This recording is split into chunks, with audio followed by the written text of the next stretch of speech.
Quick question. If I was to ask you where most of the calories you're burning in a day are coming from, would you say the gym? This is where most people are stuck, and honestly, that's why I really wanted to make this video. I want to explain to you guys Total Daily Energy Expenditure, or TDEE. Essentially, all it means is how many calories you're actually burning in a day. And the reason I really want to explain this is because most people really only consider their exercise as their calories are expending, but there is so much more that plays a role into how much energy you're outputting on a day-to-day basis. So I'm going to break down the 4 different factors for you today, but I do want to start by telling you that your exercise, your workouts, the time you're in the gym is only playing anywhere between 5 to 10% of your daily energy expenditure. I know, it's sad. I was heartbroken too when I found this out at first. But just hear me out, because this is good news, really. You might actually be expending a lot more energy than you think, which means you can probably eat a little bit more food than your 1,200 calories you're eating right now. So I'm going to start by, first things first, I'm going to create a full graph, right? Full graph.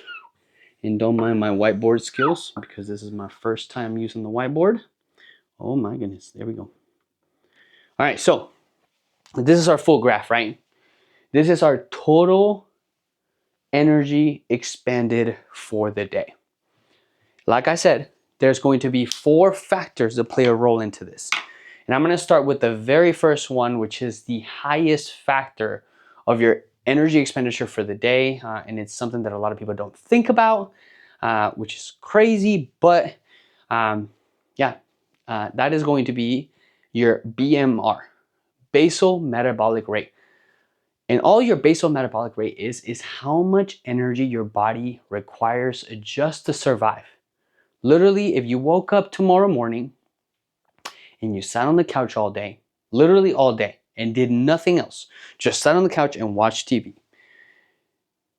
your body would still require a certain amount of energy just to survive, just to stay alive, for your heart to work, for your lungs to work, right? For your blood circulation, your cell recovery, your brain. So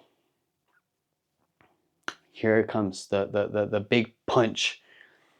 Your BMR plays anywhere between 60 to 70% of your total daily energy expenditure. Insane, right? 60 to 70% by doing nothing. And the reason I really wanted to paint the picture and why I really wanted to make this video is because this is the one that most people do not pay attention to or even like have an understanding about, right? So if you look at the graph, we're gonna go about halfway and just about halfway. So 60% of that, look at that. Look at how much your BMR is taking right there. That was a horrible drawing thing right there, but this is, like I said, just your BMR. BMR, not BMB. Again, this is just a function. So like, say for example, somebody like me, my height, my muscle density, all that good stuff, my BMR is probably anywhere between 14 to 16, 1700 calories. Think about that, right? That's just for my body to survive. That's without even taking in consideration anything else, right? And this is the reason I really wanted to talk about this, is because I see a lot of you guys are on these 1200 calorie diets, especially now. New Year started, right? Everybody's going crazy on their diets. You're barely giving your body enough energy just to survive. And then on top of that, you're still asking and demanding of it to do a lot of other things, right? So anyways, okay, so that's BMR. Again, 60 to 70% of your total daily energy expenditure. Now we're gonna go into the second highest factor of your energy expenditure for the day, which is going to be NEAT. Not like it's neat, but it's NEAT, which stands for non-exercise activity thermogenesis.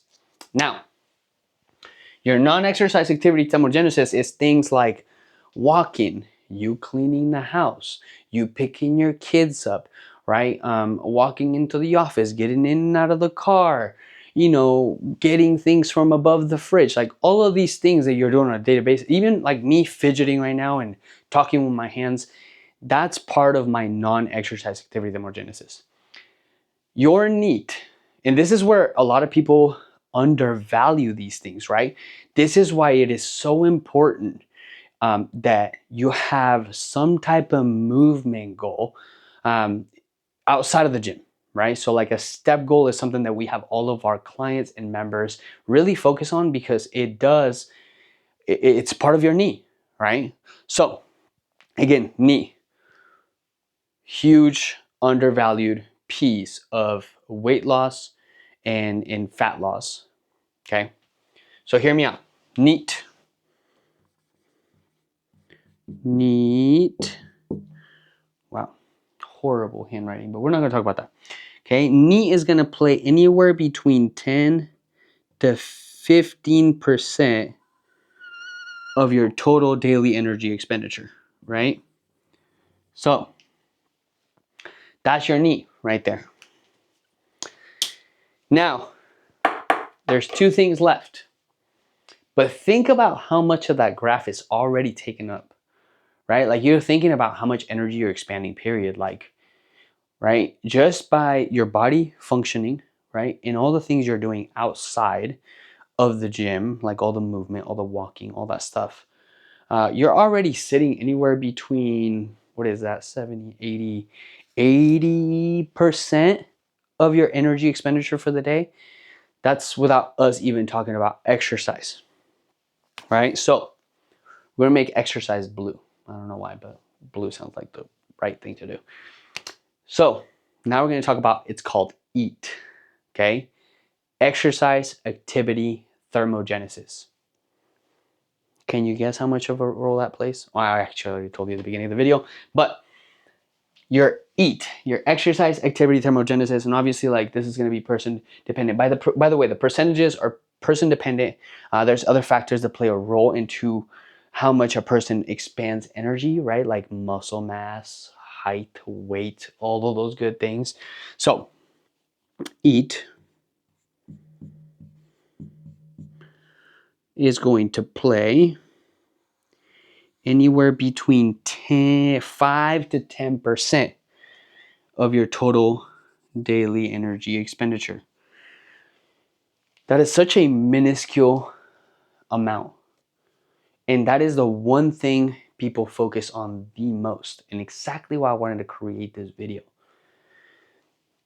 Not only because,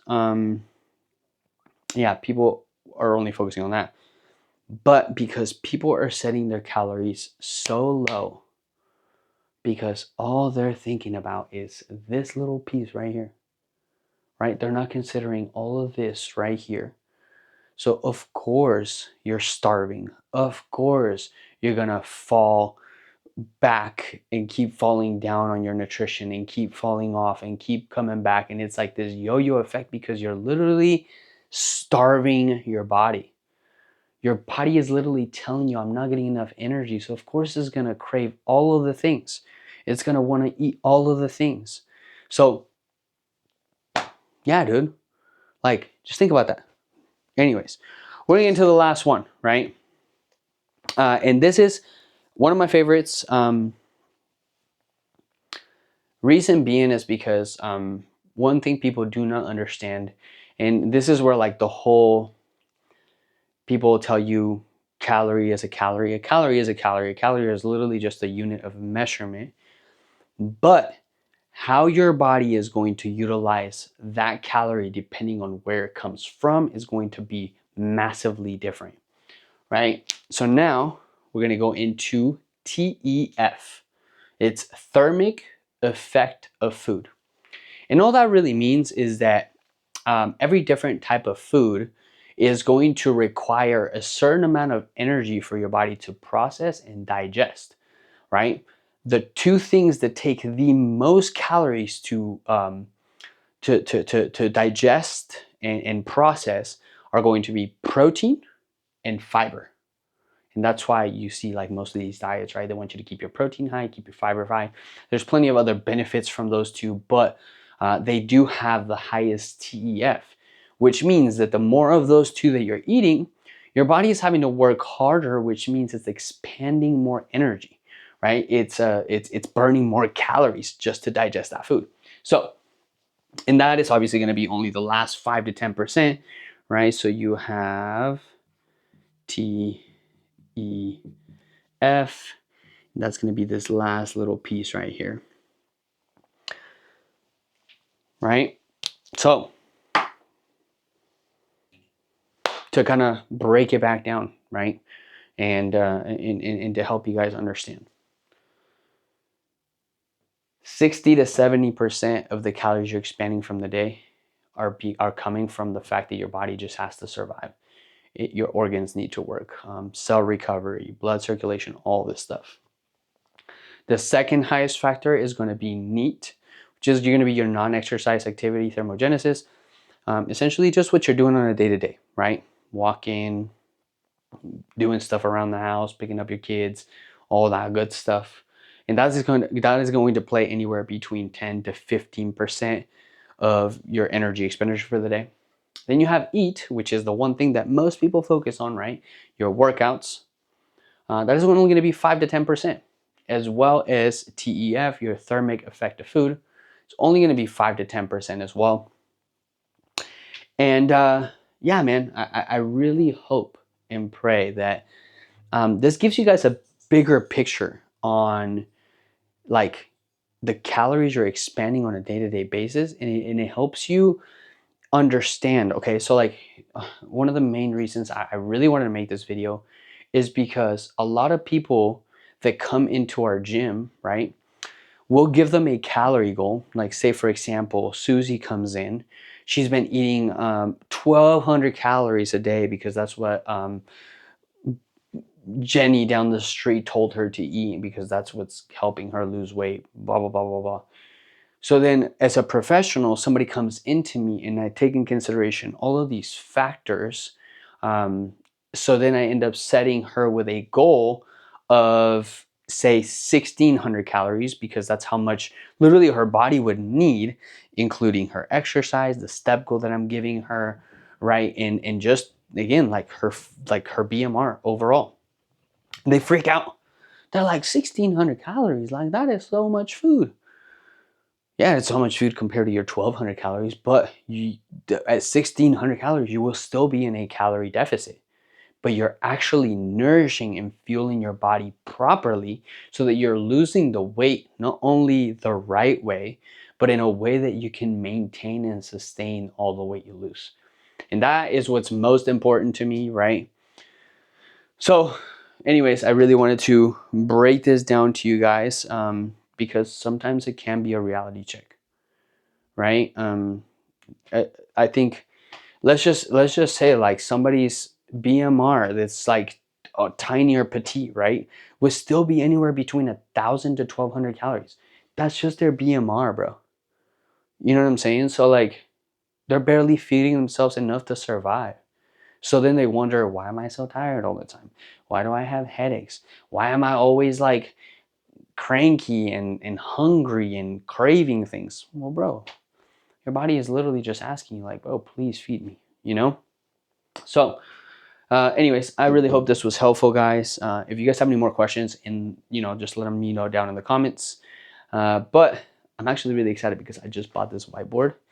And I'm going to be doing more videos like this because I just think that some people just need the visual aspect to learn about this stuff. And I just want to educate people, man. I want you guys to understand the purpose and the why so that you can actually not only execute on your journey, but also understand why you're executing on certain things in your journey. So yeah, first video down, total daily energy expenditure. I hope it was helpful. And like I said, any questions, comments, drop them down in the comments. And besides that, I just want to say, get out there and focus on becoming 1% better every single day. I love you.